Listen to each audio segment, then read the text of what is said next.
Alhamdulillahi Rabbil Alameen, wassalatu wassalamu ala Rasulillah. Jazakumullahu khairan for everybody attending. Sadly, it is sadly the last class for the lessons. We're still going to have 2 more weeks, inshallah, but this is lesson 10 out of 10. So we've come to the end, we're coming to the end of our journey, and I hope people have, benefited from this class. Weeks 1 to 7, I would say, weeks 1 to 7 are the main bits that will get you closest to understanding the Quran with the sort of least effort. After lesson 7, you learn new concepts that take a bit longer, and they may not occur so frequently in the Quran. So I would say from lessons 1 to lesson 7, if you did that well, learn all the tables, and providing you a lot of vocabulary, I think that will cover about 70-80% of the Quran in its understanding. About 70%. The rest of it's harder to grasp, it takes a bit longer, and the gain is less as well. You do need it, but I'm saying what you've done at the moment, it's the main thing. You've done the main thing in order to be able to understand the Quran. So, right, so I'm just going to continue. So today is going to be one of those lessons where we're going to learn some information. It's not going to occur so much in the Quran, but it's extra information that is good to know. Inshallah. So we will start off with the homework, and my slides aren't moving. Can't seem to move my slides.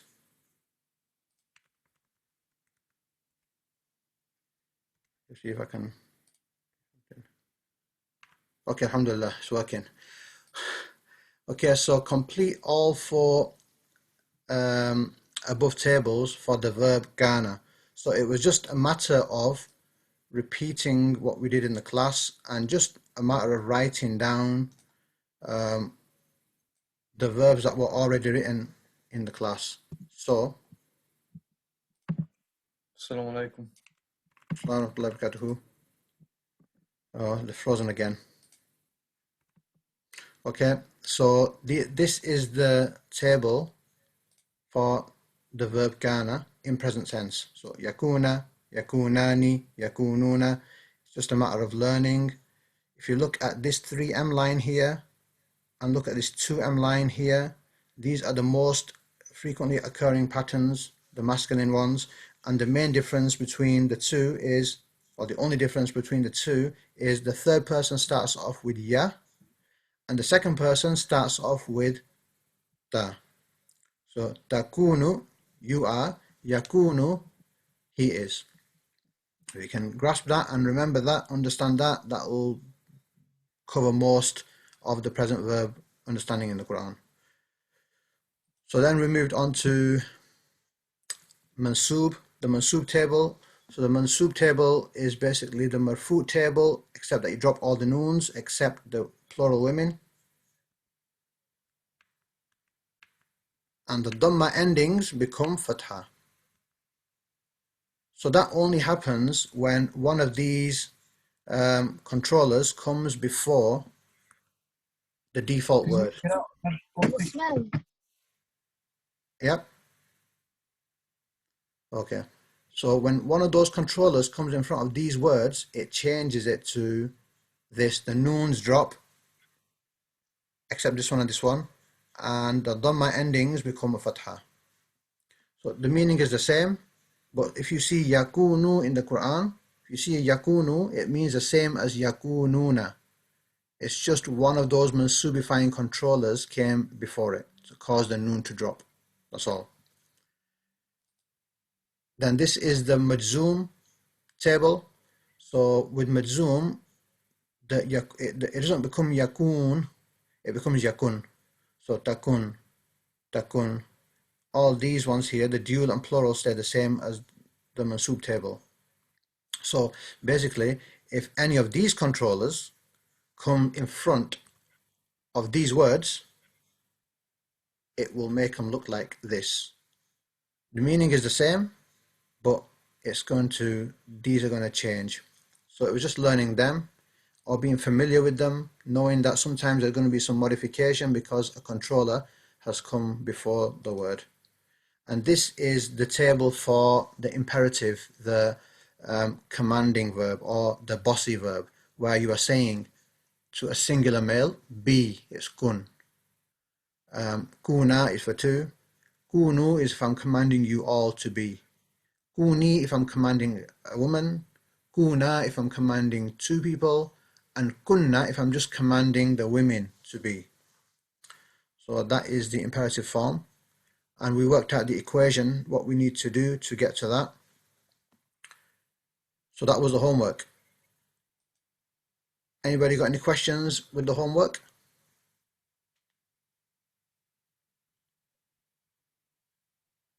Good. I'll take a pause as no. Make sure you're all on. Yes, yeah, you're fine. Okay, next one. So the test. So there's a few people whose test I couldn't mark yet because they sent it me today. So inshallah, I'll go through it inshallah afterwards. So the lesson 9 test is, how can we tell if a verb is weak? So we should know this to death by now because we've done this in the previous past tense verbs, but we're doing it inshallah. So if the root verb contains any of the letters alif, waw, or ya, then the verb is a weak verb because these are weak letters. So that's one way to tell. The other way is if the second and the third root letters are the same. That will cause, if that's the case, any of those two are happening in the root verb, then that verb is a weak verb. A weak verb means it's going to give you problems when it goes into the normal table. You have to make some adjustments to make it fit. Everybody happy with that?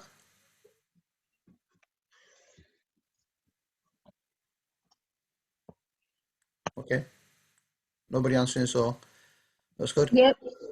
Good. Jazakallah khair.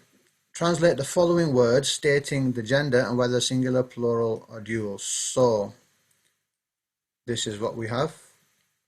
Taqulu, mostly it's going to be you say. The masculine ones are going to occur more. So, you say. Yaqulu, he says. Yaquluna, they all say. Taquluna, you all say.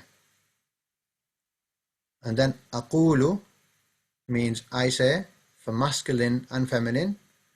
Naqulu, the noon, remember the noon, many times it signifies we, our. So naqulu means we say. Anybody got any problems with that? So it's just memory work. Okay. Translate the following words. Okay, so continued was this one. Yaqulani. Remember the duals don't come in the Quran so much, but still. Yaqulani, they both say. Taqulani, you both say. Majority, take the masculine, you both say. Taqulina, you say, singular and feminine. So this one is a bit of a tricky one. It looks like a plural, but it's not. It's you say, talking to feminine and singular. Yaqulna, they all say. Taqulna, you all say. Happy to move on?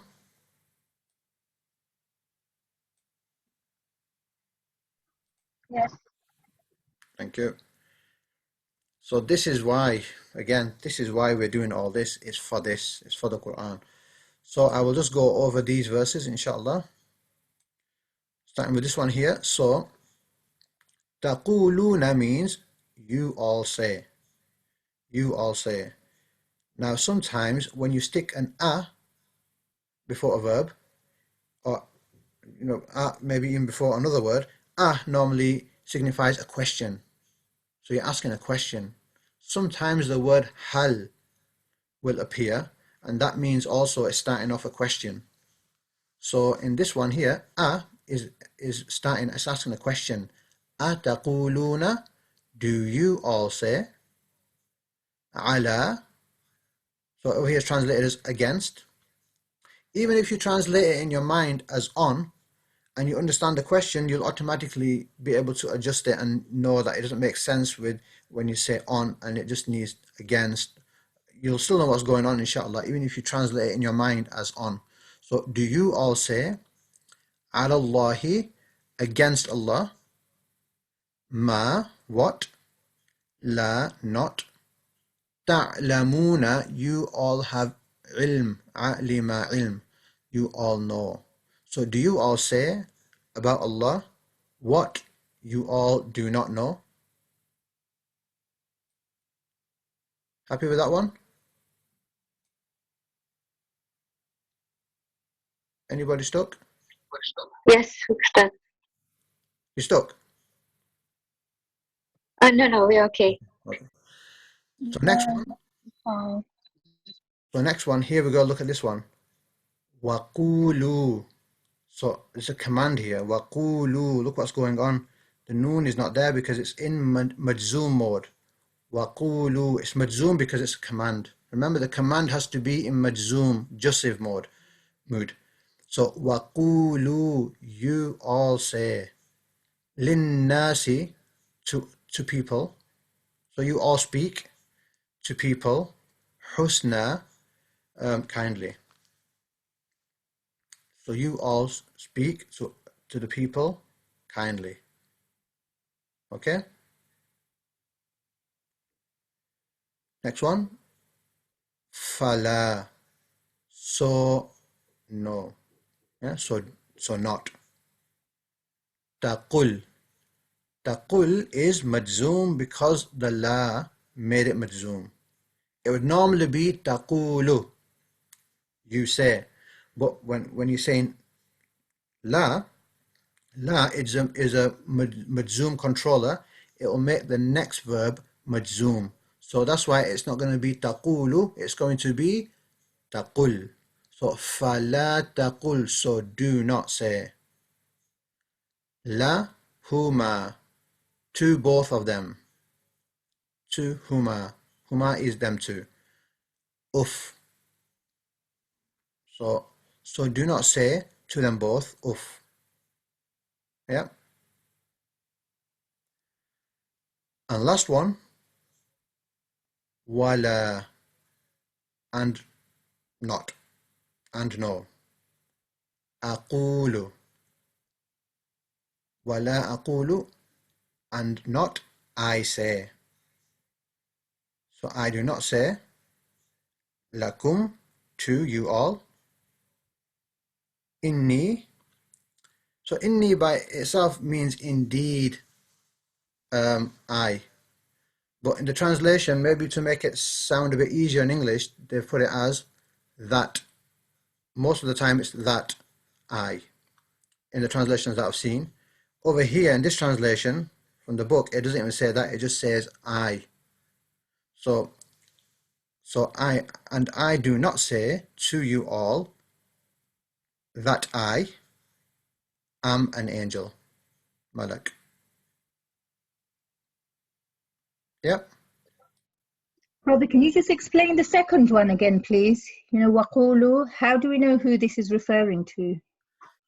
So we have to see the context. Is a prophet saying it to his people, or is Allah subhanahu wa ta'ala saying it to us? Is Rasulullah sallallahu alaihi wasallam? I don't know what the context is, but the context, just generally, we're being told from this verse that waqulu, we're being told by Allah. Even if it's within a certain context, it's still applicable to us. So waqulu, so you all say, linnasi, to the people, speak to the people, husnan, kindly. I don't know what the context of the verse is, so I don't know who was saying it in the verse. Or is it just Allah subhanahu wa ta'ala telling us?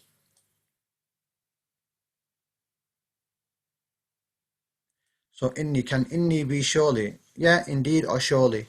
Translates in different ways. Sometimes surely I. In that verse in particular, I'm just going to keep with the translation. But inni, just generally, indeed I, surely I. Surely and indeed are like synonyms. They're like the same. They mean roughly the same thing. Yeah.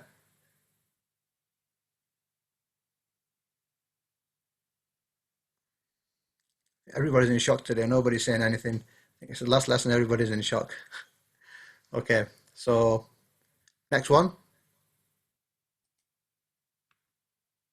Right, so a brother, if there's any left. There's a few, I think there's a few brothers. Basura yabsuru. What does that mean? Basura yabsuru?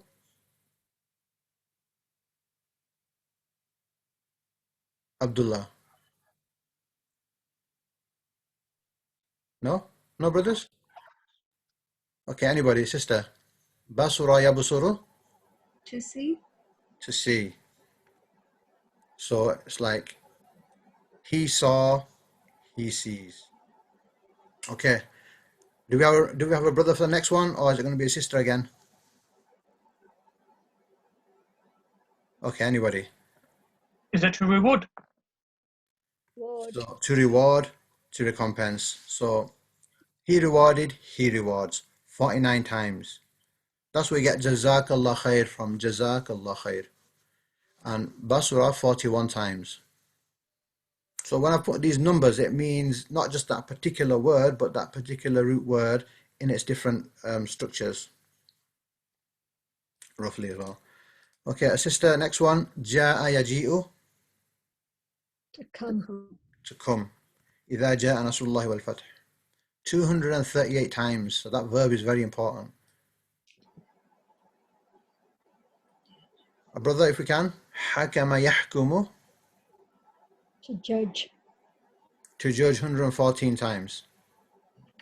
And the verbs are the most essential ones, because once you learn the patterns, as we're going to see today, inshallah, you will start doubling, tripling your vocabulary, because everything comes from the verb. If you know what basura is, then if you learn a certain different template, you will know what to do. So the verbs are like the most essential bits of vocabulary you need to concentrate on learning. So hakama yahkumu, good. Khalafa yakhlufu. Anybody? Be behind. Behind. Khalifa comes after the Prophet ﷺ. The Khalaf, they come after the Salaf who came before. So Khalafa, to be behind, 58 times. Razaqa yarzuqu. To provide. To provide. So he provided, he provides. Allah subhanahu wa ta'ala is Ar-Razaq. It comes from Razaqa.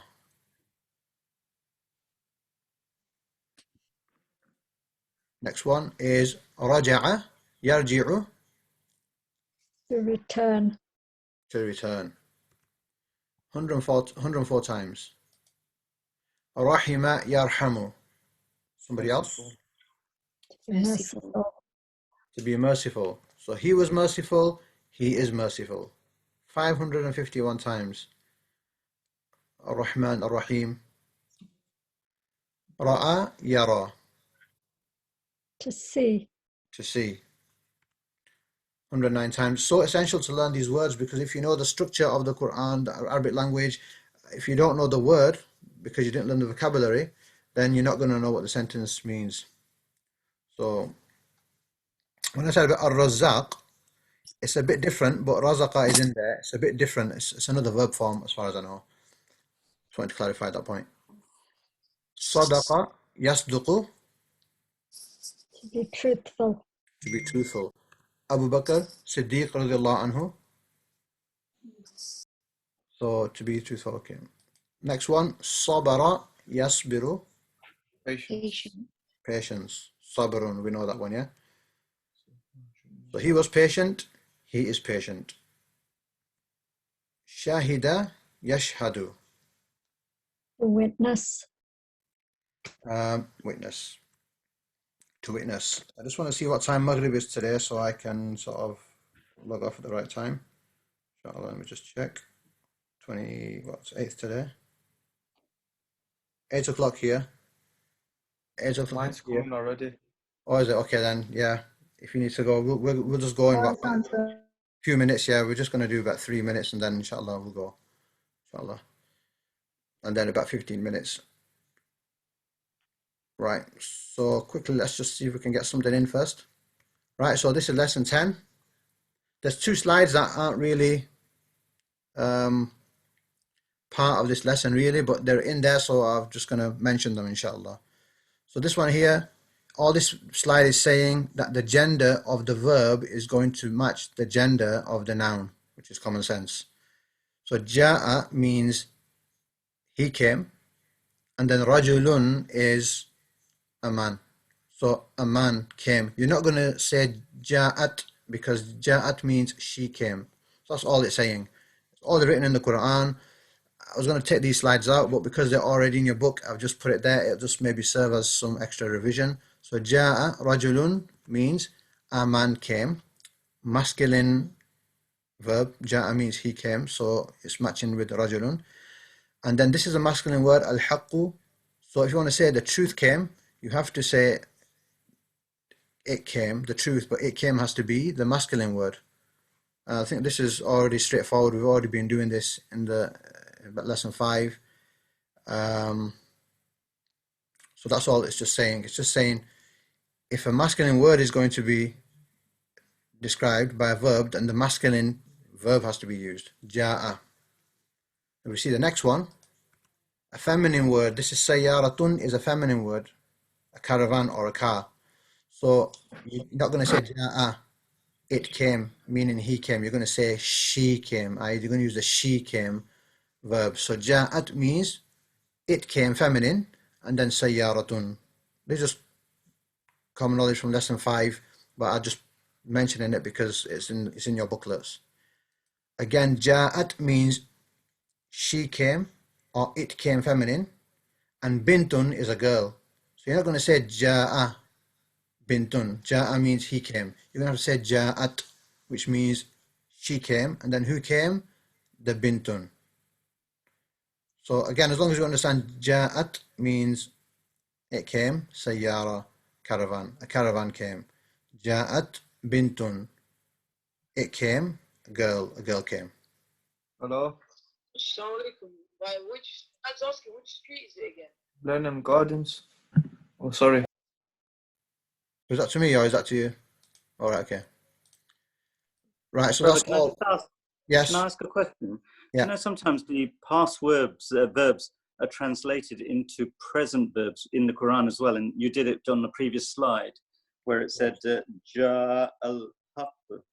So ja is the past. It's a past verb, but it's been translated as a present verb. Yes. So that's something in the Arabic language, and I think that happens in other languages as well, where when you sometimes describing the present but using a past verb, it's already happened. It just makes it stronger. It's still, so you get that in Arabic. So sometimes a past verb will be used and it's present tense, but it's just making the sentence stronger. Like the example my teacher gave when I asked him this question was, when we get married, it's nakahtu. It's like, it's written, I married XYZ. Although it's happening now, it's written, I married XYZ person. That's how it's written in the marriage contract. And what it does there, it makes it stronger. It's like, you know, if you write, I am marrying so-and-so, then a few weeks later when you look at it, it's like, I am marrying so-and-so. Did you marry so-and-so or did you not? You know, it's not, you know, not conclusive. So they write, I married this person. And it just cements the sentence and makes it stronger. So that's one of the reasons why it's used. So it makes it stronger that it's happened. It's used a lot with Ghana in the Quran as well, isn't it? Yep, Ghana, yes. Ghana Allahu Ghafur Rahim. Allah subhanahu wa ta'ala, He is Ghafur Rahim, but again, it's strengthening it that, you know, and also another understanding, He was Ghafur Rahim, He is Ghafur Rahim, and He always will be Ghafur Rahim. So it just makes the whole thing just stronger. But it still translates as present tense sometimes, Ghana. Yep. Jazakallah.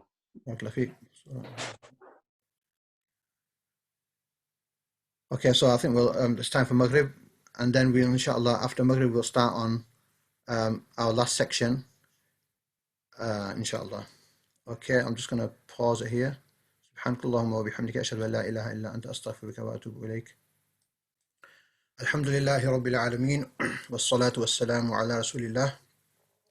So we're now going to start, inshallah, the last part, the last lesson, the main part, so inshallah. So what I want to do now, inshallah, I want to teach you some templates, some more templates. There's no big table. I'm going to teach you a few templates by which you can double and triple and quadruple your vocabulary. If you know the root word, I'm going to give you some templates to modify a root word into a certain modification, and it's going to change the meaning, and then you'll be able to put many root words in that same template and it will change the meaning for that root word, as we're going to see inshallah. So okay, I'll just show you the first one. Okay, so kataba is the root word. Kataba means to write, he wrote. If you put kataba into this pattern here, now in Arabic, fa'ala is used to show templates, but we used kataba because the book uses kataba. But let's just get kataba, stick it into this template here, fa'ilun pattern. Fa'ilun. So what happens is after the first root letter, an alif comes, you make it longer, and then the second root letter gets a kasra on it, a zair, and the third root letter gets a dhammatain, two dhammas, do pesh on it. So kataba becomes katibun. Katibun, it's the doer of that verb. It's the one who does, it's the name given to the person who does that verb. So katibun means writer. It can also mean writing, but a lot of the times katibun, it means writer. So you get a verb, you put it into this formula here, and out comes out a noun. It's actually a noun now. This is a noun. Katibun is a noun. Let's just see another example. Zalama. So without looking at your books, any non-Arab, i.e. those who have never done Arabic before, if you can get this word zalama and put it into this template here, fa'ilun, what word are you going to get here? Zalimun. Zalimun. So zalama means he oppressed. Zalimun, what will zalimun mean? The oppressor. Yes. The oppressor. Yes, an oppressor. Oppressor. So it's the one who does that verb. You put it into this pattern here, and it will give you the one who does that verb. And this, by the way, this pattern is also the same in Urdu. Urdu, it's the same pattern. Katibun means write. Katib means writer. Zalim, if you've never been called it before, but if you have been called it, zalim means bad person, oppressor. Someone might call you that for a joke, right? So zalimun is oppressor. All you did is you added an alif after the first root letter, put a zair kasra on the second letter, and put a dhamma, dhammatain or dopesh on the third letter. So katibun, zalimun. Now if you can speak Urdu, you might be able to think of some words yourself that appear in Urdu, in the Urdu language, that follow that same pattern, and its meaning is the doer of that verb. So we'll go on to the next one. So somebody else, alima means, what does alima mean? Anybody? Alima? To know. To know, okay? So put alima into this doer pattern. Alimun. Alimun. What is an alimun? What is an alim? A person of knowledge, the one who knows. So alimun is the one who is the doer of this verb.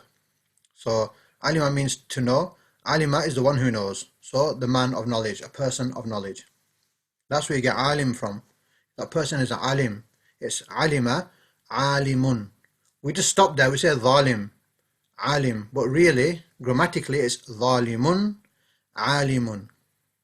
Yes, one the sister Hasina has written fasiqun. Fasaqa becomes fasiqun. And fasiqun is the rebellious one, the one who exceeds the limits and rebels, fasiqun. We have others as well, inshallah, but let's just continue with the slides and see what else we have here. So, this is a common one that we all know.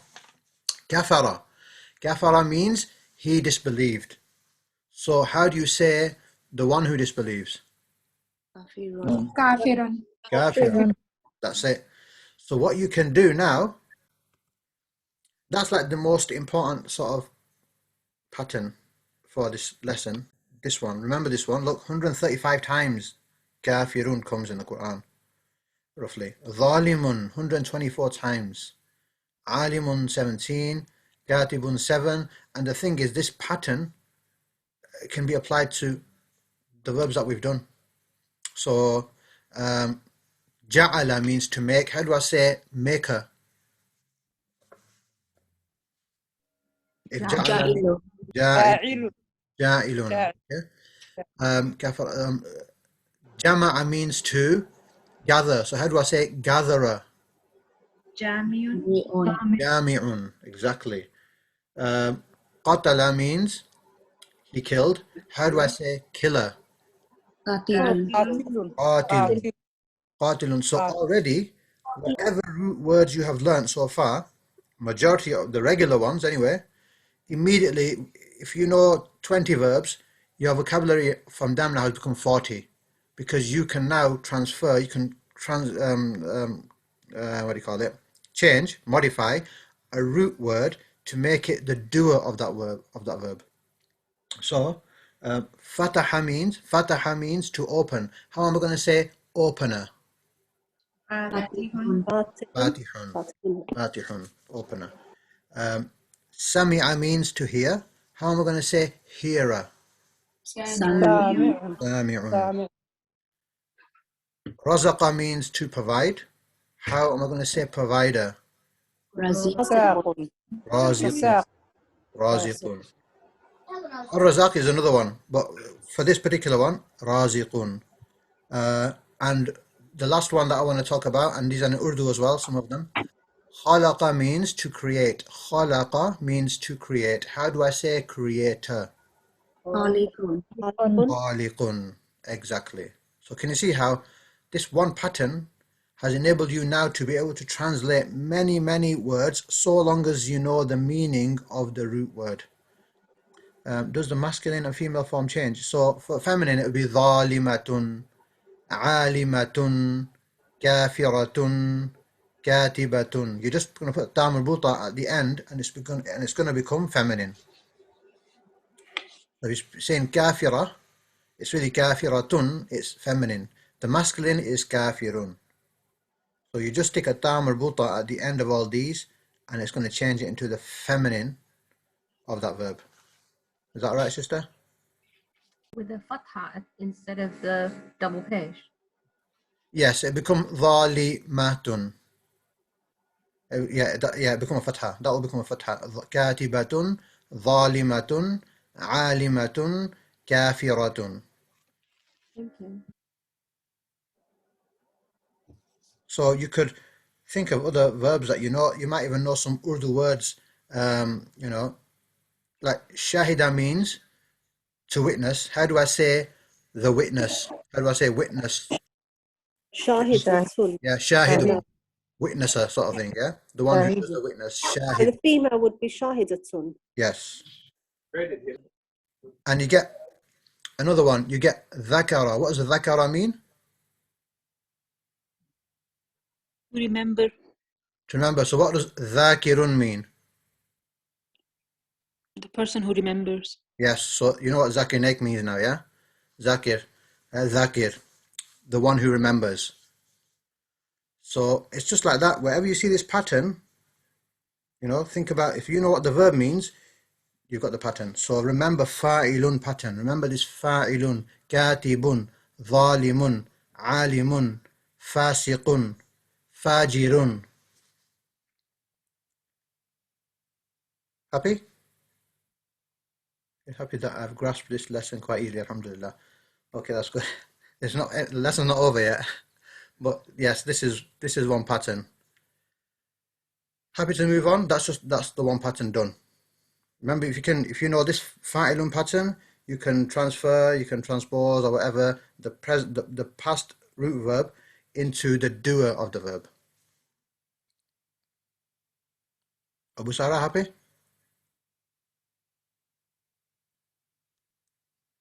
Okay, no reply.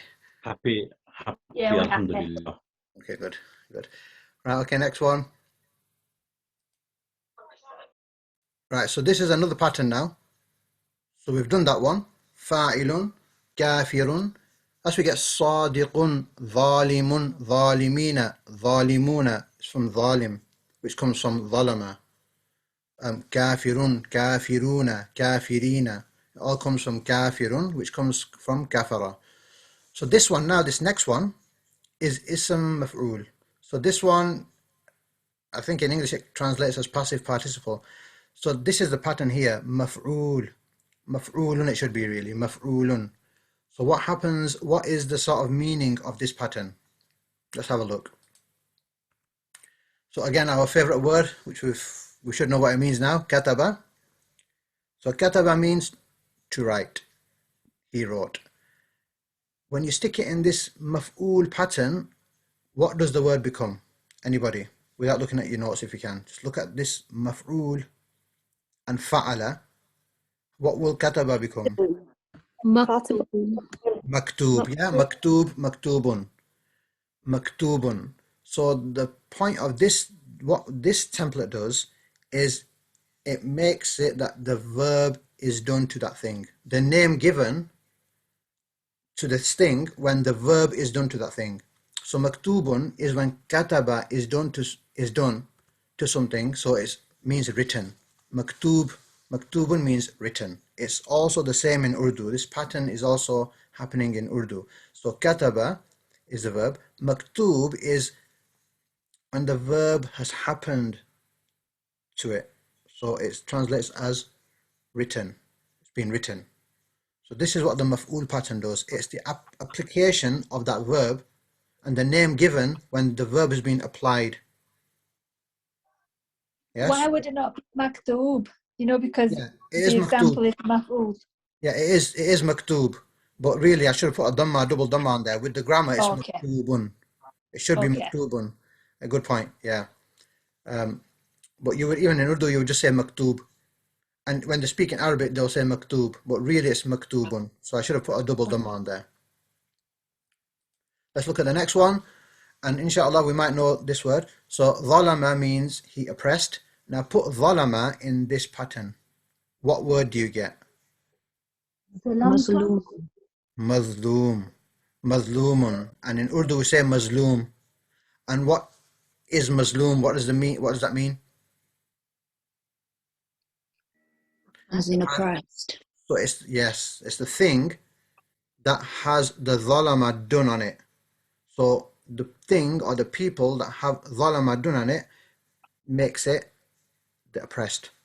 So mazloom are the oppressed because they're having the dhulm, they're having the dhalama, the oppression happening on them. So mazloom means oppressed. And that is the same as Urdu as well. Mazloom means oppressed in Urdu as well. Is that understandable? So this pattern here is the pattern that the verb is the name given to the thing that verb is being done to. Think of it like that. So the verb is happening on that thing. So madhloom means oppressed because oppressed are having the dhulm, the dhalama done on them. So madhloom means oppressed. So that's the formula for this pattern here. It comes less than the other pattern, I would say, but still very important, as we will see inshallah in the Quran. Yeah, action upon something. As Sister Hasina has said, that the action on that thing, it's the name given to that thing when that action has happened to it. Yeah. Ustad, can I ask a quick question, please? Yeah. Just regarding the previous slide with the dua. Yeah. How would you say writers? So the plural version of writer. Okay. So, let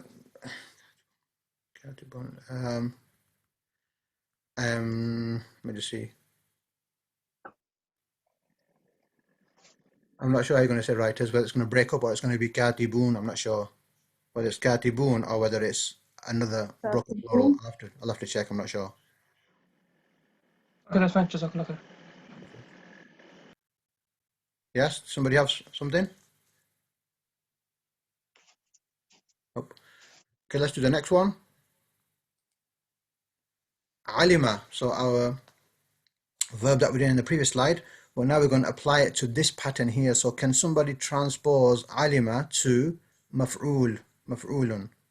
معلم معلوم Ma'lumun. And what does ma'lumun mean for the people who know Urdu? What does it mean? What does ma'lum No. mean? No. The know. have To knowledge. know. One All knows. knowledge. Person No. No. one who Known. knew. Okay, let's just see what I've written here. Known. So One known. who knew. So it's ma'lum. It's like the alima is done on it. You know, it's known. It's maybe a bit of a hard one to explain like that, but yeah, it's the thing that has alima done on it. So alima means to know. So ma'lum is the thing that is known. Known. Brother, would it be was known No, or just is known? no. So this is not was and it's not is. It's not a verb. These aren't verbs anymore. The way you Known. can It's tell, just known. yeah, the way you can tell a word is not a verb is if it ends in a double.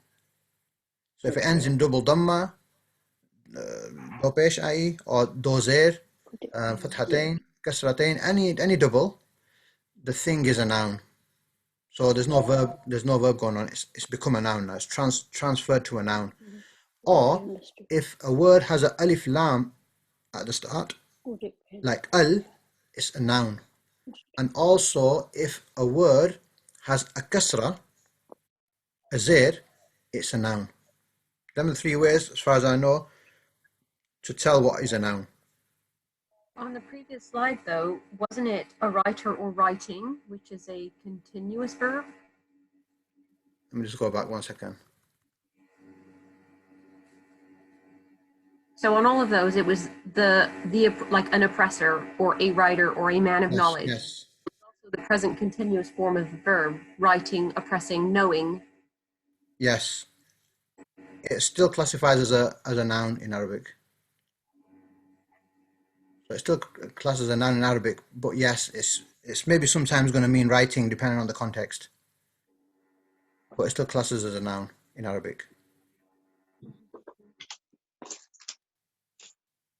Yep. We'll do a bit of this in the next slide, inshallah. So somebody's asking, would it not be? Oh, 1 second. Could it be understood too? Yes, I think understood too. Again, is the same thing. Known, understood. No, understood is another word, but ma'lum is like known. I'd say ma'lum is known. Understood, people in Urdu do use it as understood as well. Maybe you can use it as that, a lot of them, but known is the one that I know. Would it not be learned? No, I think learned would be something else. Okay, let's just do another example. Shahida. Shahida means to Witness. witness. So transpose shahida into this pattern here. Mashhood. Mashhood. So just think so shahida means witness. Mashhood, you know that means that the witness is done onto it. So what do you think mashhood means? Without looking at your answers.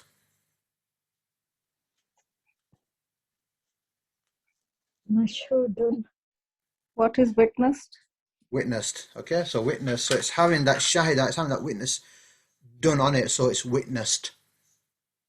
So that's just the formula to understand it. If you understand mashhud means witnessed, job done. If you understand mazloom means oppressed, job done. It's just that if you don't know what mazloom means, then you can understand, okay, zalama means to oppress, and it's gone through a maf'ul pattern. So the maf'ul pattern is where the verb is being done to it, so you can have a guess and get it right. Once my brother asked me a hard word, it was another level than this.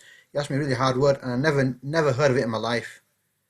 But what I did is I broke it down into the root word, and then applied the pattern, the meaning of the pattern, and I had a guess, and I was right. And that was it was a tough one for me anyway. So you can do that. You can, you know the pattern, you know the root word. You never heard that word before, but could be able to translate it.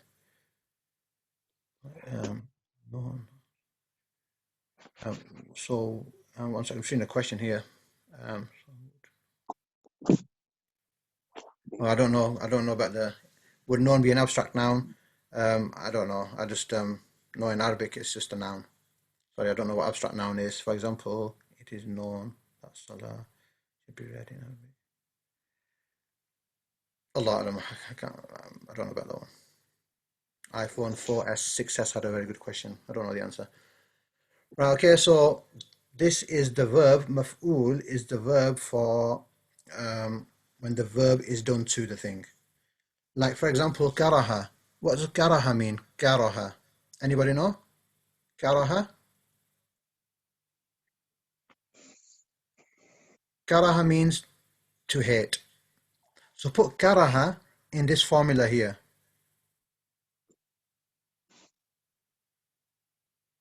Makruh. Makruh. What is makruh? Disliked. The thing Yeah. disliked, it's had the dislike done on it, so it's makruh action. It means it's had the karaha done to it. You understand? So madloom, qatala. Let's do qatala. What does qatala mean? To kill. Yeah. Put qatala into this maf'ul pattern. Maqtul. Maqtul. What does maqtul mean?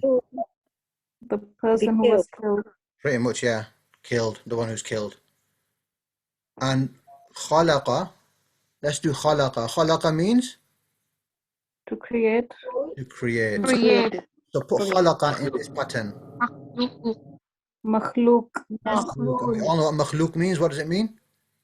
Creation. Creation. Because it's had the khalaqa done on it. So makhluk is creation. Good, isn't it? Does masjid follow this pattern? No, No, not this one. We will do masjid inshallah in the next few slides inshallah. So I'd say the fa'ilun pattern is the most important pattern to understand the Quran. Next, maybe this one. Look at the numbers. Maktub once, madloom once, ma'loom 13, mashhood 3. So it's coming, but not as important as the first one. So definitely learn the first one and learn this one. That's 2 patterns we've done so far. I'm just going to, some sound coming from somewhere, so I just muted you all. Right, should we move on to the next pattern?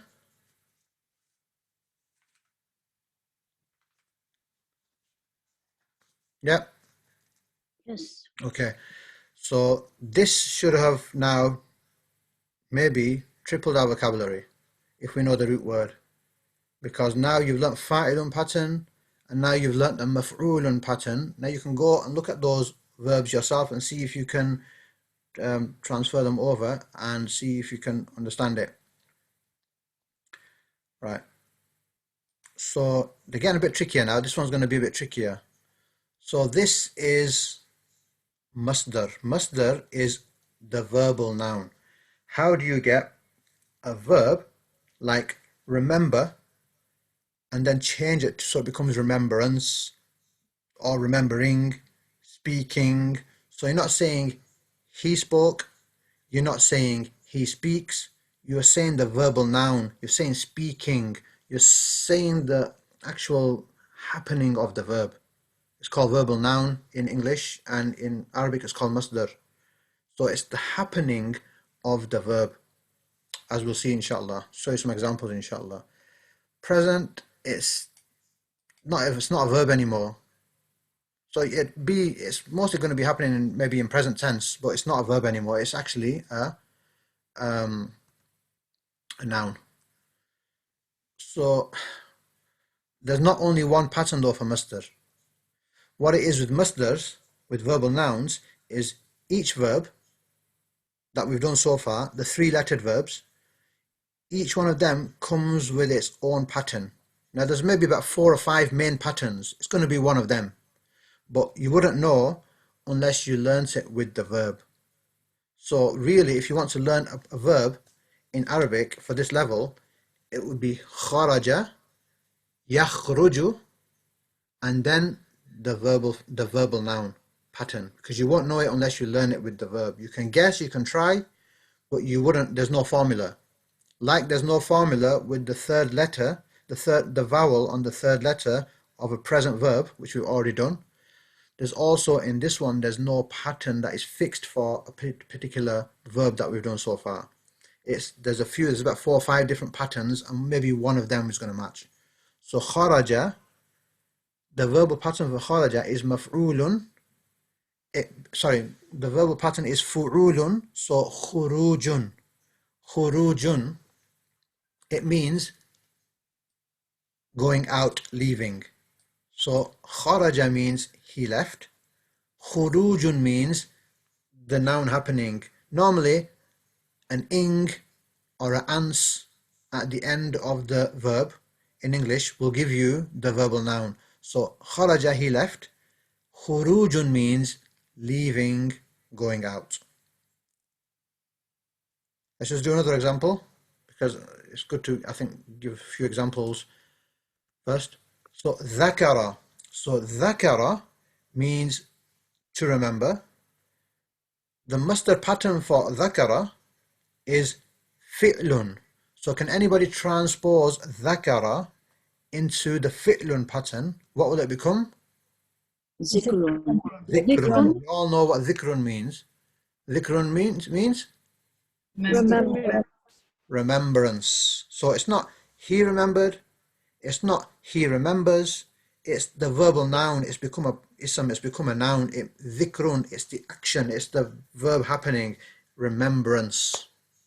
It's not he remembered, not he remembers, it's just remembrance. Maybe remembering as well, might translate as remembering as well.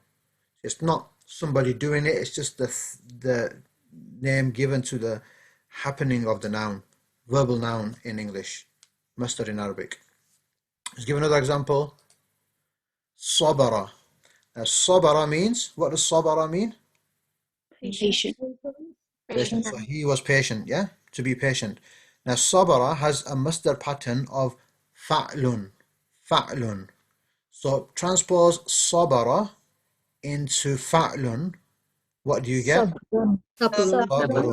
We all know sabrun means Patience. patience. Can you see? It's the ans or the ing many times.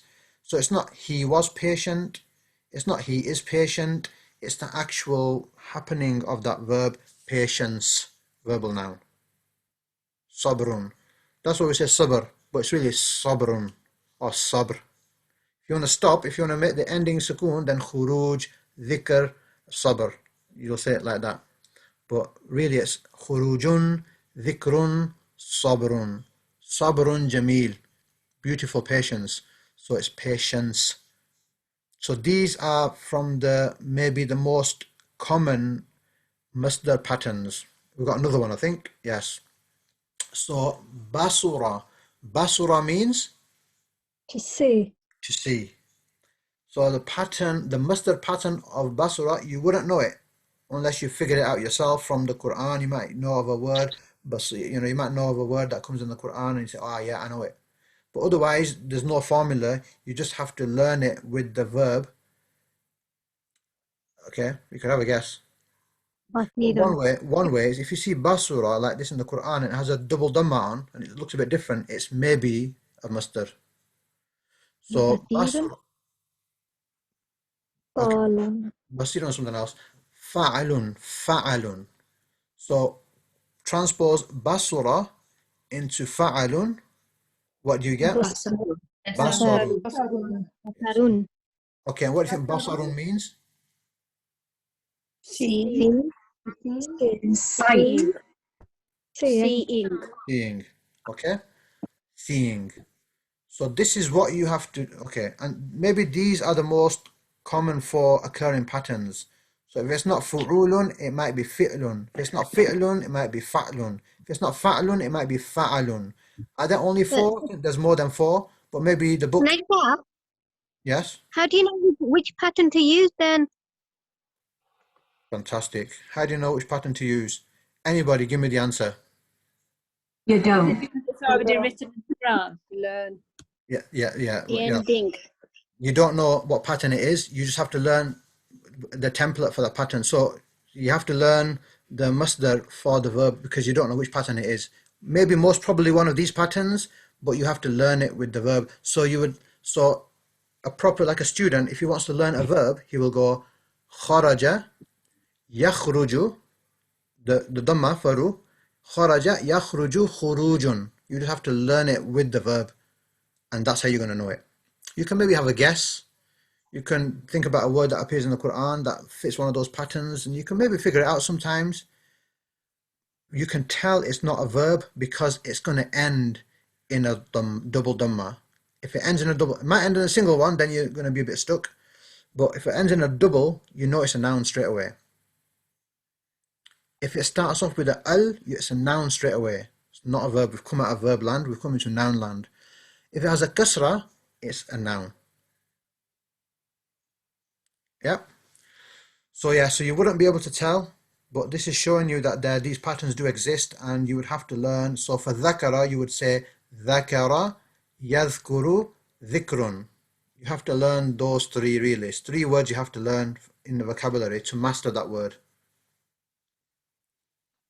Okay, no problem. Right, so happy with that? It's a bit trickier. The first 2 are the easiest. Fa'ilun, maf'ulun, them are the easy patterns. These ones now starts getting a bit sort of grey, starts getting a bit harder because you've got different patterns and there's no set rule which pattern you use. So you just have to, once you become familiar with the word, you'll get it. Like dhikrun, now dhikrun is this one, sabrun is this one, basarun is this one, khurujun is the one for this. So it's just a matter of acquainting yourself, but we've done all the easy bits. Now we've got to move on to some sort of harder bits now and sort of learn some new words and things. Dhikrun, 41 times in the Quran. Basarun, 10. But the whole thing that you need to know, the appreciation of the masdar, the verbal noun, that's the very important thing. Okay? I have a question, please. Yep. So if a verbal noun is the ing of a verb, then again, sorry, that first slide where we did the action, active participle was also ending in ing. Yes, it might be. Yeah, I don't know why they put that in the book there. I'll have to dig out. Maybe sometimes it might be one of the exceptions. It might be just some exception, but mostly it's going to be like this, mustard. Yeah, I need to check that. Why did they put it in the book like that? Mostly katib means writer. And can I ask what that means? So does masdar mean verbal noun? Yes. And then with the other ones, their patterns were fa'ilun. Does fa'ilun mean active participle? Yes, 1 second, let me just go back. Yes, okay, that's passive. Yes, active participle is, in Arabic, is ism fa'il. In English, it's active participle. It refers to the action and doer of the action. So, mostly doer. Okay, so it's the There might be some occasions where it's also referring to the action, but mostly it's the doer of the verb. Okay, and on the next slide it says it's ism maf'ul. Ism maf'ul. So that says maf'ul next to done. So does that mean like past participle? The reason why I'm confused is because the next one is called masdar, but the patterns are called fu'ulun and fi'lun and fa'lun. So do those all mean verbal noun? Yes, they're all verbal noun patterns.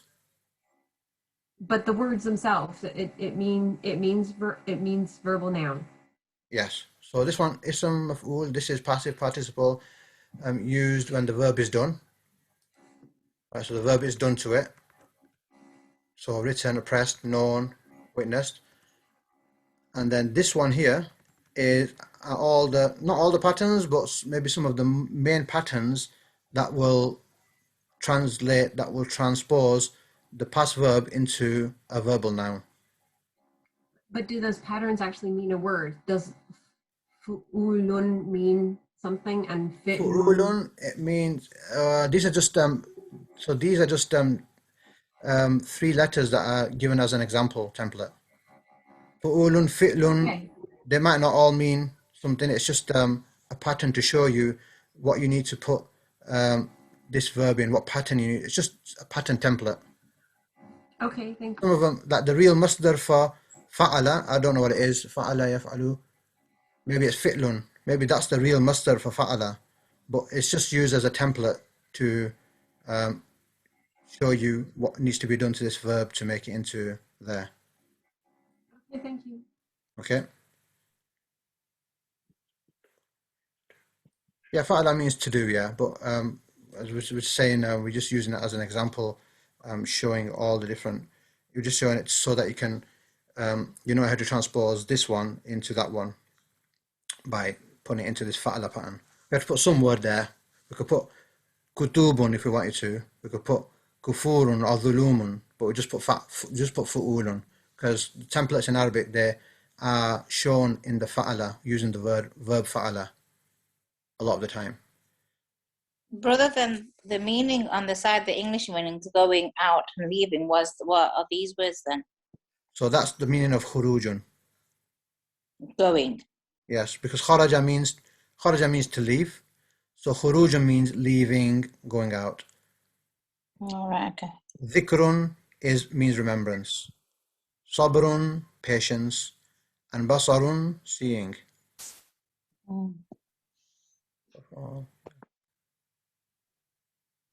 Words end with Dhamma and Tanween. Yes, so with these, Sister Rima has mentioned that with these verbs, all the endings are Dhamma because they've come out of being a noun. They're no longer a noun anymore, and they actually are now classified as ism, which means, what do you call it, nouns in Arabic. Okay, so we'll just do, them are the main ones, but we're just going to do a bit more because, you know, we've got to fill the time up somehow. We've got to fill it up, so here we go. Ism zaman, ism makan. These are sort of occurring less and less and less as we're going along. The most important one is fa'il, I'd say. Then I would say maf'ul. Then masdar. And these are important, but they occur much less in my opinion, or my experience. So what is this? Nouns of place and time. So it's just another template now. You can get a verb, sajada. What does sajada mean? Prostrate. Prostrate. So you have now another pattern that will change the verb. So this one, maf'ilun. Can anybody transpose sajada to the maf'ilun pattern? Masjidun. Masjidun. So maf'ilun is the pattern for the place of that verb. So masjidun is the place. Okay, even here it means time. It could mean time of prostration. Okay, mostly we're talking about the place of prostration. Masjidun. So that's just a pattern that shows the place of that verb. You don't have to learn all these, but this is showing you, if you learn the first 3, then we're very good. These are just like added bonuses now. Sakana. So sakana means, what does sakana mean? What does, in Urdu, what does sukoon mean? Sukoon. Tranquility, resting, that sort of thing, yeah? So, similar in Arabic. So put sakana into maf'ala.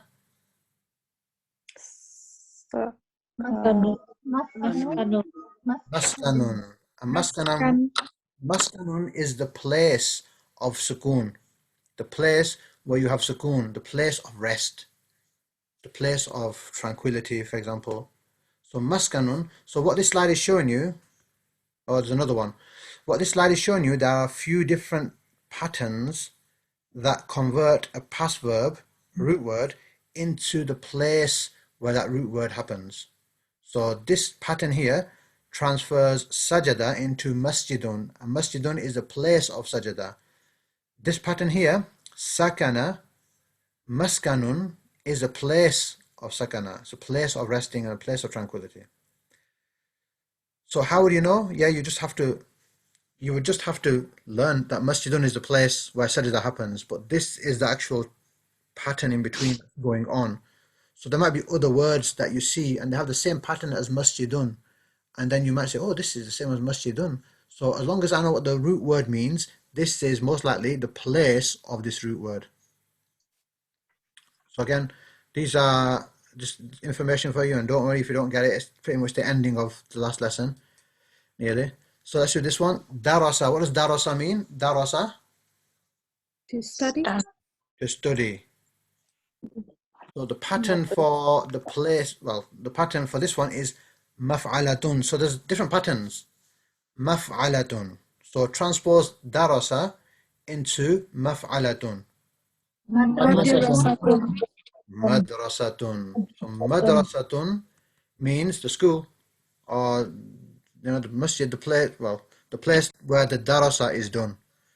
So the reason why you're looking at these patterns is other verbs may fall into one of these patterns. If you learn these patterns, then when you see a past verb and you know, oh, that's the place of that verb, you'll know it from the pattern, then you can automatically translate that word without even ever having seen it before. Either that, or just learn the word masjidun means a place of sajda, maskanun means a place of sukoon, madrasa means a place of school. Do I expect you to learn these patterns? Tell you the truth, I don't know these patterns myself. I just learnt the words instead. So you can do that, but that's what's going on. That's what's going on. It's going into that pattern. How will you know which pattern to use? I don't know. You may just have to just learn it. There's just vocabulary. Masjidun would be a word in the vocabulary list. Masjidun is a place. Maskanun is a house. Madrasun is a school. But this is what's going on behind the scenes. If you can learn this template, then you could maybe potentially get other words, realize it's in that template, and then know what it means. But again, it's maybe just easier learning the actual meaning of the word itself. Masjidun, maskanun, madrasun. Yeah, madrasatun is a feminine word, yes, because of ta marbuta. Yes. Right, so that one's done. These are like very low, like minimum fa'ilun, maf'ulun, masdar. Now they're coming down in sort of importance, but they're still there. So we're going to do the next one now, inshallah. This is the noun of the instrument. So let's just show you, inshallah, in the examples. So fataha means To open. to open. If you put fataha into this pattern here, mif'alun, that's the pattern for the instrument of fataha. So what does fataha going into mif'al, what does it make? Miftah. Miftahun. And miftahun is the instrument of fataha. What is the instrument of fataha? What is the instrument of opening? Key. Open? Yes? Oh. So key is miftah, is the thing. So it comes from, if you look at miftah pattern, if you look at the miftah word, you'll just know it means open because you learn it in your vocabulary like that. But really it's coming from fataha and it's got the mif'al pattern. And the mif'al pattern is the pattern for the instrument of that verb. Does it happen to all verbs? I don't know. But this is an example of some of the verbs it's happening to. So miftah is a key. Normally you just learn miftah is a key. You won't learn this pattern, but this pattern is there for you to know and appreciate because you might see another verb that you know the meaning of and you know it's going into that pattern and then you figure it out. Like for example, you see the word miftah. For example, you see the word miftah. You think, what is miftah? Okay, I can figure it out. Fataha is the root word, which means to open. So this word has got something to do with opening.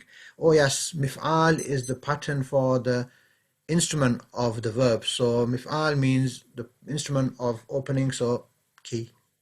It's that sort of thing. Or you can just learn the word miftah means key. But it's just showing you how you can convert a root word through a pattern and get a new word. Ustad, do these nouns have double dhamma as well, or is it? Yeah, they should do. They should have double dhamma. Mif'alun, miftahun. Should be miftahun. Okay, so araja. Anybody know what araja means without looking at the notes? To go up. To go up. Ascend. To go up. To ascend. To ascend. Okay. So, same pattern. Mif'alun. It's going to go through the same noun or the instrument of that verb. So, Mi'rajun. mi'raj. And what is a mi'raj? Go to heaven. Yeah? Ladder. So, literally, mi'raj means ladder, step. The tool of going up. Yep. That was the same pattern, which is good. Let's see what the third one is. Oh, there's no third one. It's just two. Out of interest, what's elevator? Might be mi'raj as well. I'm not sure. Or they might have thought of a newer word. It might even be, elevator. Might be one of them. Sort of Englishified words, because you do get that as well. Like Pepsi, they say Pepsi. So yeah, I don't know what elevator is. Good question. I doubt it's mi'raj. It will be maybe more like it'll be maybe like elevator, maybe a sounding one. All right, so that's all. What we're going to do now, we're just going to look at the verses of the Quran that shows some of these patterns happening, and that's it pretty much. So let's just quickly go over it. So let's just do a few verses, inshallah. So let's translate word for word, please, inshallah. Somebody, brother or sister, anybody? Rabbana. Our Lord. What makes it our in there? What makes it our? No. The na, good. So Rabbana, our Lord, innaka. Indeed you. Indeed you. The ka makes it you. Indeed you. Look, jami'u. Jami'u. What is jami'u? It's the doer of. You are the gatherer. Yeah, so gatherer. So jama'a means to gather. Jami'u is gatherer. The one who gathers, yeah? It's the fa'ilun pattern, fa'ilun. So jami'un nasi, gatherer of The people. the people. The people. Liyawmin, On a day. A day. on a day. La rayba, No doubt. No no doubt. doubt. Fihi, In him. in it, because it's talking about a day, so you're going to say in it. Yes. So the main thing here is to show you this jami'un. Okay, it's jami'u because of the sentence, but jami'un is the sort of fa'ilun pattern. Jama'a, jami'un. It's single there because of something else going on, but that's the main thing. That's why this verse has been mentioned here, to show you that the doer, this is the doer pattern, fa'il pattern. Next one, somebody else. Dhalika. That is. Okay, so dhalika was on lesson 1, remember? Dhalika, remember? So everything we have done is coming into effect now, inshallah. So dhalika, that is yawmun, A day. A day. a day, majmu'un, gathered. Gathered. So jama'a means, As if yeah, so gathered. yes. So jama'a means to gather. Majmu'un is maf'ulun pattern. So the jama'a has been done. So gathered. They are being gathered. They have the jama'a done on them. So gathered. So that is a day. Majmu'un, gathered. Lahun nasu. Lahu. Oh. If you translate it as in your mind, if you translate it as for it, and nasu, the people. So that is the day that the people gathering will be done for the people. So people will be gathered. Okay, so majmu'un is gathered. because maf'ul pattern. وَذَلِكَ, And that is and that, and يَوْمٌ that is مَشْهُودٌ. يَوْمٌ a day a day مَشْهُودٌ. witnessed. Yes, it's the maf'ul pattern again. Maf'ulun, mashhudun. The shahida has been done to it, so it's the thing that has the shahida done to it, so it's the witnessed. It's witnessed because it's had the witness done on it, so witnessed. So this is the maf'ul pattern. Mashhudun is also the maf'ul pattern. So it does come in the Quran, and it's very important to know, and that's what we inshallah are doing. So next one. وَإِذْ قَالَ. وَإِذْ. And when Okay, so I think it translates as when as well, but over here it's translated as and behold. So just go with and behold. And behold, قَالَ. he said, Yes, see now how we're going to past tense, we're going to present tense, we're going to doer of the verb, we're going to the done, we're going to all sorts. So this is why you need to know the tables so that you can quickly translate. So, and behold, قَالَ, he said, رَبُّكَ. your Lord. your Lord. Your Lord. And don't worry if you're struggling. You're like, oh, yeah, oh, I forgot. Doesn't matter. This is how it's going to get better when you read the Quran. We don't have to construct sentences, so we don't have to speak it. All we're bothered about and concerned about is understand what is already written in the Quran. So it will happen. You will struggle first, and then it'll get easier and easier and easier, like everything does. You start doing exercises, and you've never done it for a year, and it's going to be really hard the first week. It's really hard to run that mile. But as you keep on doing it, you'll get practice and get better. So, inshallah. So, وَإِذْ قَالَ, and behold, he said, رَبُّكَ, your Lord. So, who did the saying? Allah. Why? Lord said. How do we know Allah did the saying? Has the car Rabbuk Yes, because Rabb is marfu. marfu. Rabb is marfu. The doer of qala is marfu. So, Rabbuka, your Lord, did the saying. So, and behold, your Lord said, Lil malaikati, To the angels. to the angels, Inni. Indeed, I. Okay, so over here it's just got I, right? So I'm just going to keep to that. But Inni generally means indeed I, but I don't want to say indeed I here. But I'll just say I. Should be on the safe side. Ja'ilun.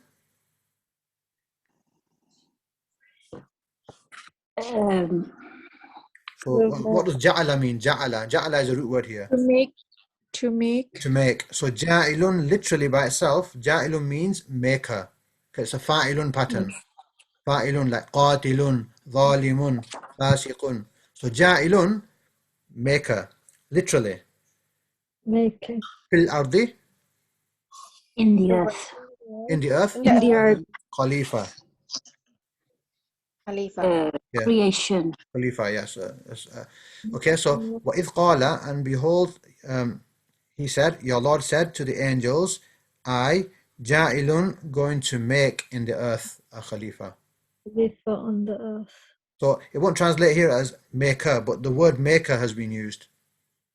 Ja'ilun, fa'ilun, katibun, kafirun, zalimun. It's that same fa'ilun pattern.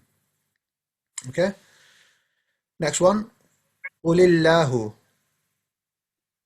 Qul. Say. Say. Command. Say command. Qul. So, Allah. Allah said. No. This one is just like say. So this is what you're going to say. Allahu. Allah. Because qul is a command. Say. So after this, you say what's being told to say. So qul, say. And this is what you say now. Allah. Khaliqu. Khaliqu. Creator. Can you see? Fa'ilun pattern is being used. Khaliqu. Kulli. Okay, kulli shay. Just learn kulli shay together. Kulli shay means? Everything. Everything. Yeah. This is every, and shay is thing. So everything. So here, the main thing here to look at is khaliqu. It's the fa'ilun pattern. Again. We just got last one. So La ilaha, There is no No. God. No. no God. No God. Illa Except Except huwa, he. he. Yes. So no God illa except him. Alimu. Look at alimu. It's the same alimu, but it's got a little alif there or a curry zabar. It's doing the same thing as fa'ilun though. It's the same thing. It's just that in Arabic, this word is written like this in this part, and there's a science behind that. It's like, okay, but it's the same thing. Alimu. What does alimu mean? Noah. Knower. Knower. Al-ghaybi. Unseen. The Of the unseen. unseen. Wash-shahadati. And the Written. So observable. It's maybe you maybe translate that normally as witnessed, but observable, which is how it's translated here. Maybe means the same thing. So here, let's do this one. Wadakhala, and he entered and he entered. Jannatahu. his God, his Jannah. his Jannah. How do you know it's Jannah is not doing the verb? How do you know Jannah is not entering? Who? Not the who, the ta. The ta. The who's don't change, but well, Jannata. That means he entered, and then this is the thing that is the entering is being done to. So remember, we did it. The doer is always marfu, and the thing that the verb is done to is mansub. So, and he entered the garden, his garden. Wahuwa. And he. And he. Dhalimun. Look, dhalimun. What's dhalimun? Bus. Oppressor. Oppressor. Yeah, oppressor. Literally, oppressor, because dhalama means to oppress. Dhalimun is oppressor. So while he is an oppressor, linafsihi. To himself. Yep. To himself. Okay. So wadakhala jannatahu, and he entered his garden while he was unjust to himself. So this is real. This is from Surah Al-Kahf. Sorry? Yeah. Surah Al-Kahf, yeah. Wama. And we. So, and not here. So this is where, when a ma comes before a past tense verb, it makes it into the ma means not. Question. So, wama and not. Dhalama. Because look, dhalamna, what is dhalamna? It's a past verb, isn't it? The way you can tell is there's nothing at the start. Dhalama is the root word, and it's only something at the ending, so you know it's past verb. So, wama dhalamna. What does wama dhalamna mean? What does dhalamna mean? Wrongdoers. Not wronged. Nah. Wrongdoers. Nope. We wrong. Yes. We. Yes. We wronged. Dhalamna means we wronged. So we wronged whom? Them. We wronged them. But wama comes at the start, so and not we wronged them. So i.e. and we did not wrong them. Yep. You can see how that's how Arabic is. It's quite, I mean, once you get the hang of it, it's quite fun to be able to break down a word like that. Dhalamna, and then hum, and then wama at the start. So and not we wronged them. So we did not wrong them. Walakin. But they. Urdu word lekin. But they wrong themselves. Kanu. What's kanu mean? Kanu. were. They were. They were. Fantastic. They were. Hum. They. Again, they. Yes, again, they. They were. They. Al-Zalimina. The wrongdoers. Yeah, look, zalim. Look, the zalim is here. Doers of wrong, but then plural. Zalimina. Because zalim becomes like Muslim. Muslimuna, Muslimina, remember? Zalimuna, zalimina. Zalim is the doer of zalama. And then ina and una is plural. So, and we did not wrong them, but they were Pen that wrong. I don't want this. Oh, my uncle took it to his house. Oh, decent. He's got loads of space for them. I just blocked that. Right, okay. Next one. Just two more, inshallah. Al-Hajju. The Hajj. The Hajj. The Hajj. Ashhur. Ashhur is plural of Shahr. Shahru Shahr. Ramadan. What does Shahr mean? Month. Month. So Ashhur is a plural pattern. We should maybe even do, maybe in the next one I might just put some plural patterns in there, broken plural patterns. Ashhur is broken plural, which means months. So Al-Hajju, the Hajj, is performed in the months that are ma'loom, ma'loomat. No. Known.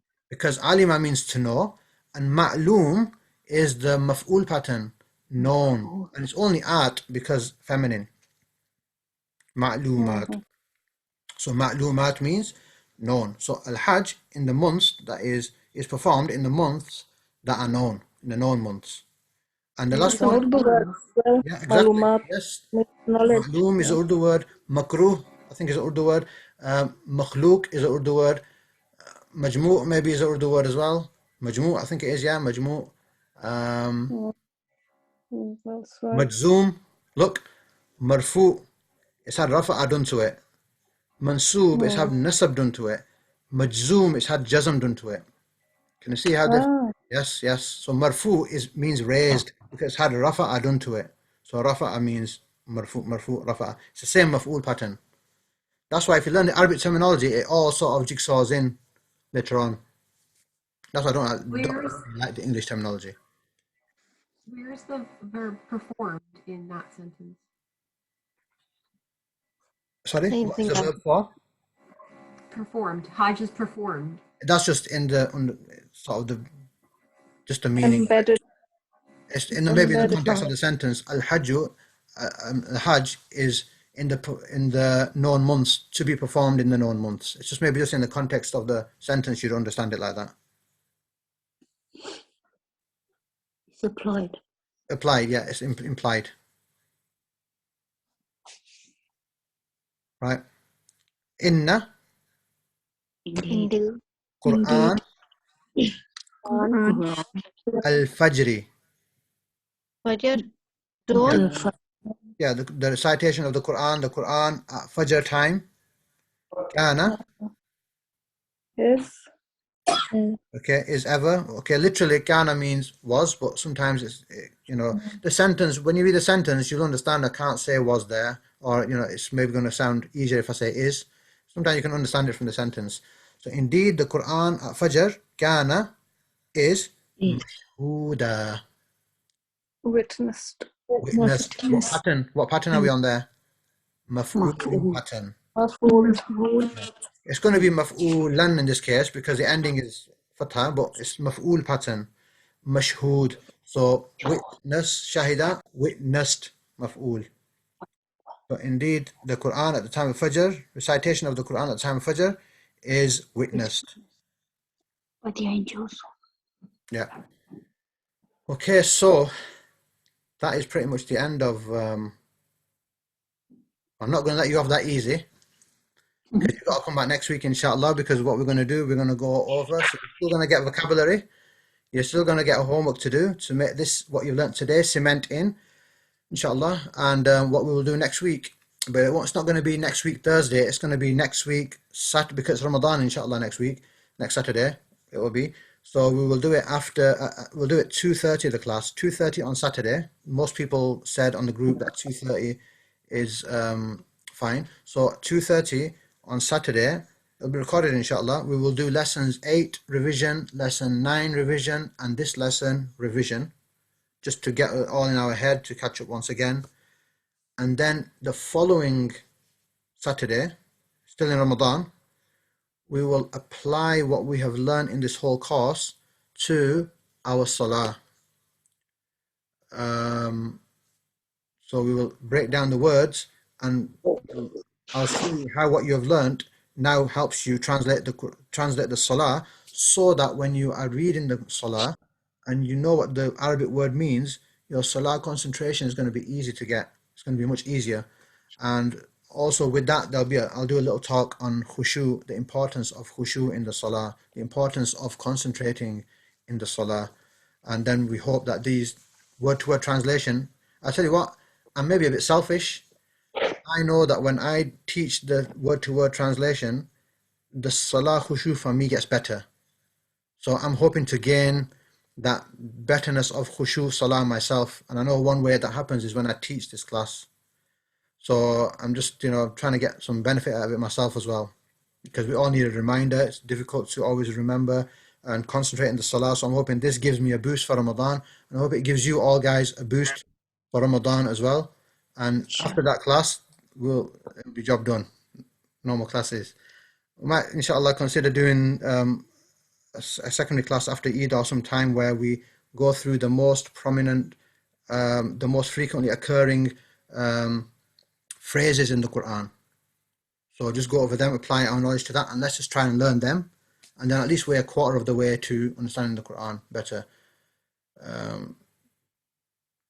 Yeah, so somebody called HB is asking, I was wondering if you would go through the sayings in the prayer and,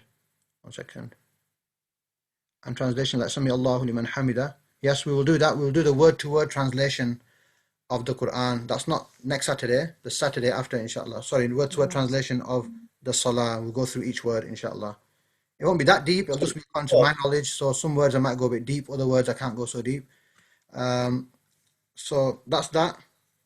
Let's just look at these words. For next week, still, you still have to do the test, and you still have to do the homework, and you still have to learn these words. And then we will do the revision class next week, inshallah. So what you need to learn for next week is this one. Amrun umurun. It means matter, thing, order. Tabi'a means to follow. Ya ittiba' ar-Rasul. Yeah, the following of the Rasul sallallahu alaihi wasallam. Yeah, tabi'een. Tabi'een are the ones who followed Rasulullah sallallahu alaihi wasallam, the generation. Tabi'een, taba tabi'een. Tabi'a is the word, which means to follow. Ba'dun is some. In Urdu, we say baz log. Yeah, some people. So ba'dun is the same in Arabic, as far as I know. Ba'dun, some. Da'a, yad'u means to call upon, to make dua, supplication, to invite even. Arada yuridu means to want. And even when you sort of, in Urdu, irada means intention. When you intend something, you want something. You want to do something. So arada, maybe you can think of it like that and connect them two together. Arada yuridu, to want. Sa'ala, yas'alu is to ask. In Urdu we say su'al. Su'al means question. So it's the same, similar word now, maybe even the same word. Sa'ala, yas'alu, to ask. Dalla, yadillu, to go astray. Dallin. Wala dallin. Dalla. We've done that as an example of a weak verb. Yadillu is the present way of saying it. Ta'a, yati'u, to obey. We're told in the Quran, Ati'u Allah wa ati'u Rasul, obey Allah, obey the Messenger. Ta'a, yati'u. Abada, ya'budu. Abada means to worship. And that's what you get Abdullah from, the worshipper of Allah. Iyaka na'budu. You get that from abada as well. Aduwun, a'da'un is enemy. Qatala, yaqtulu. I think everybody should know what this means by now. Qatala yaqtulu, to kill. Because we did that in, we've been covering that verb. That's the verb I used to describe the du'a is always marfu in the verse, in the part of the Quran, وَقَتَلَ دَاوُدُ جَالُوتَ. Kataba yaktubu, we should know that one as well, which means to write. Look, 98 times this one, 164 times this one, 72 times this one, over 150 here. Tabi'a 173, Ba'd 157, 122, 101, 174. Covering lots of words. Let's just see what's next. Right, this is the homework. I'd like everybody to do the homework still. Determine the fa'il of kafara and complete the past verb table using it. Oh, I've been a bit of a monster there, make you do all that. So it'll be kafirun, kafirani, kafiruna. No, I don't think that. 1 second. Complete the past verbs table using it. Okay, so it's just saying do kafara but in past verb. I think just ignore that one. Just do the doer of kafara and that's enough. Inshallah. Okay, write the ism maf'ul of qatala, akala. Write the masdar of dhakara. Write the ism makan of darasa. These are all in the slides. Write the instrument of araja. Learn all the verbs, learn all the words in the vocabulary list. And I was just going to, this used to be my last slide, so I've got a few things in here. Learn the tables, otherwise you ain't going to understand nothing. 100% guaranteed. So learn the tables, give the tables your time, go over them, go over the recordings, practice with the Quran. I think that's what I've written in the next slide. These are the tables here. This is the most important one. And this one here, past tense verbs. They're all written in the appendix in your booklets. This is present tense verb. These are the separate pronouns. Them are the main tables. This one here, for the plurals, we did like on week 3. This one for the nouns, duals and plurals. And just I'm just gonna a few more slides left, inshallah. I'll translate this, inshallah. So this is when Ibrahim alayhi salam was building the foundations of the house. وَإِذْ يَرْفَعُ, and remember when يَرْفَعُ, he raised. Ibrahim is doing the verb. When Ibrahim raised, al-qawa'ida, qawa'id is the foundations, min al-bayti, of the house, wa Ismailu, and Ismail, look, is marfu. So Ismail is also doing the verb. So he raised, Ibrahim raised, also Ismail also raised, because they are both marfu. So you can get the doer of the verb coming after other words as well. Okay, so when they both raised the house, what were they reading? Rabbana, our Lord, taqabbal, qabul, we say in Urdu, taqabbal, accept, minna, from us, innaka, indeed you, anta, you, as-sami', are the all hearing, al-alim, the all knowing. So that's one dua.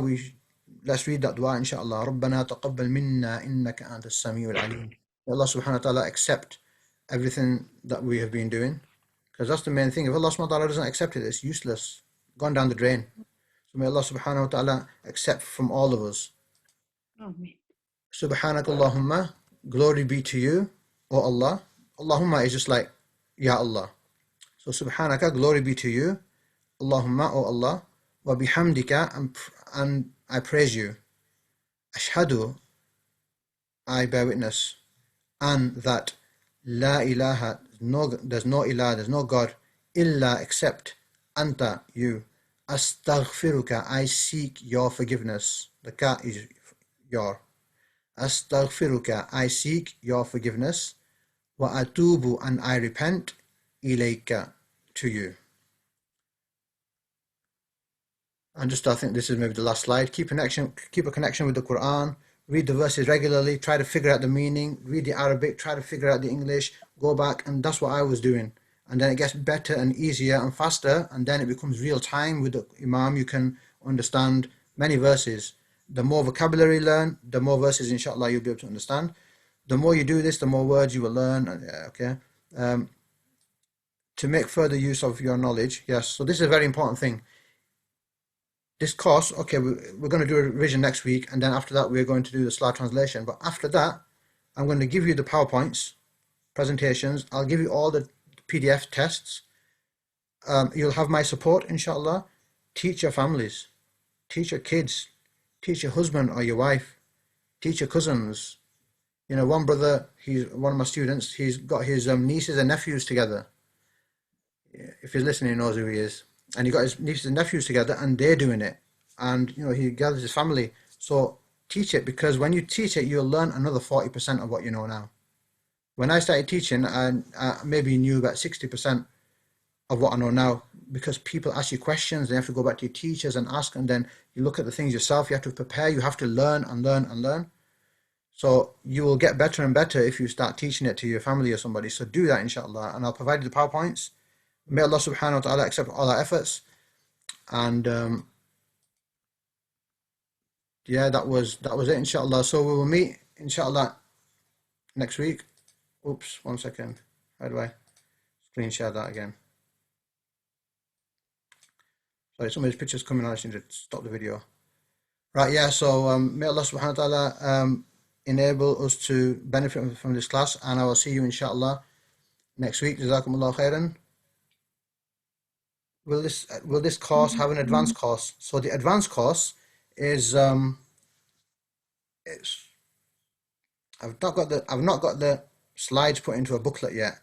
I can maybe do it sometime in the future, inshallah. I'll have to put the slides together, but yes, inshallah, there is an advanced second level. It's the second part of that book that I showed you in the start, and it's complicated, but it's helpful. And if you want to do that, inshallah, it's been on my plan to do for some time, but I've not actually got around to it. But may Allah subhanahu wa ta'ala enable me to get around to it, and then inshallah we will do a second part.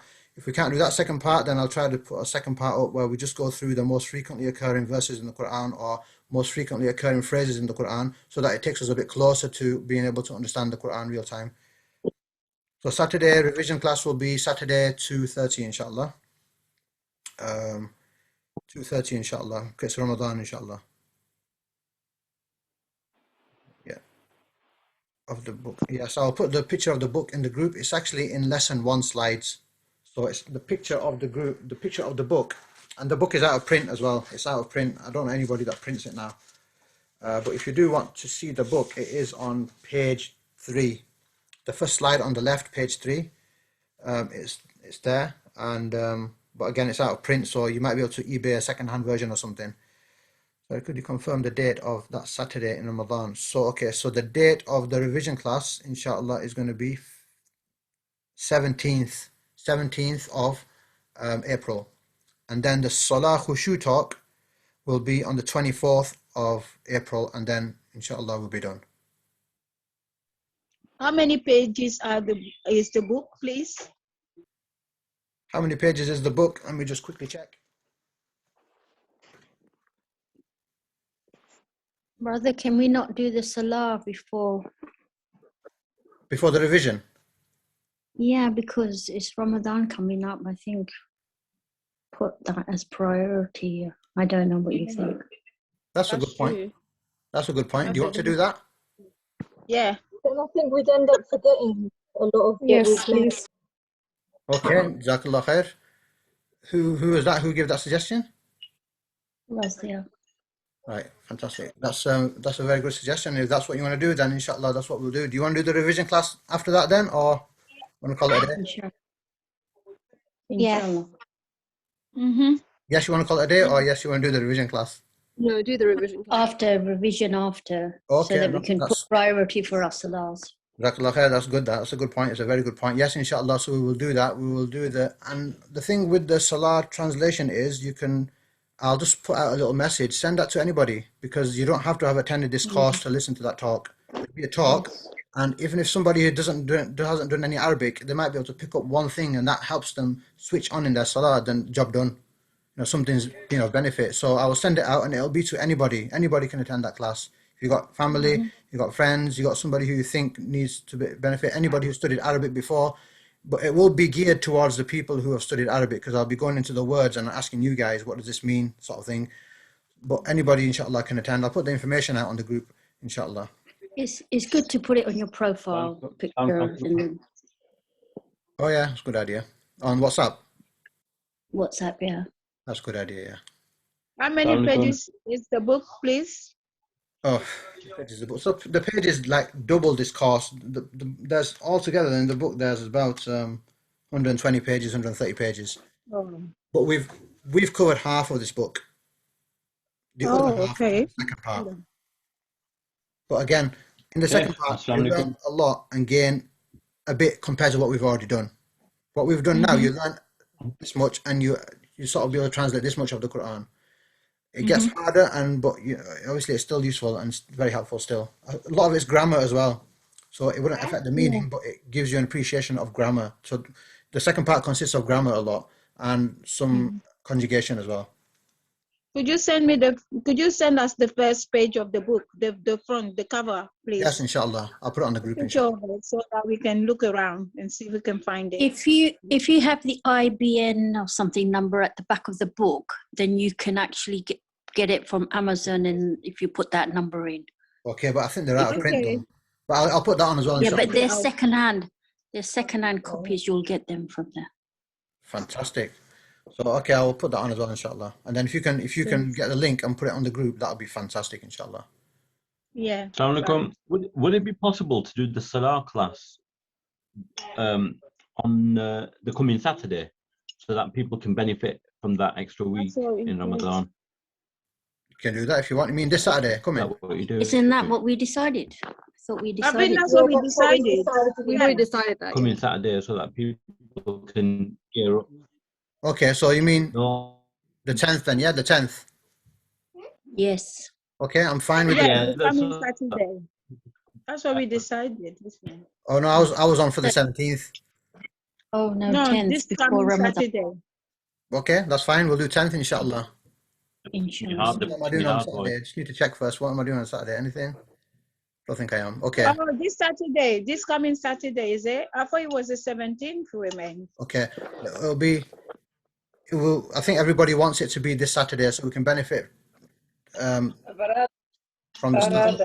Inshallah. Brother, what about next Thursday? Is it class or not? There's no class. Next Thursday, inshallah.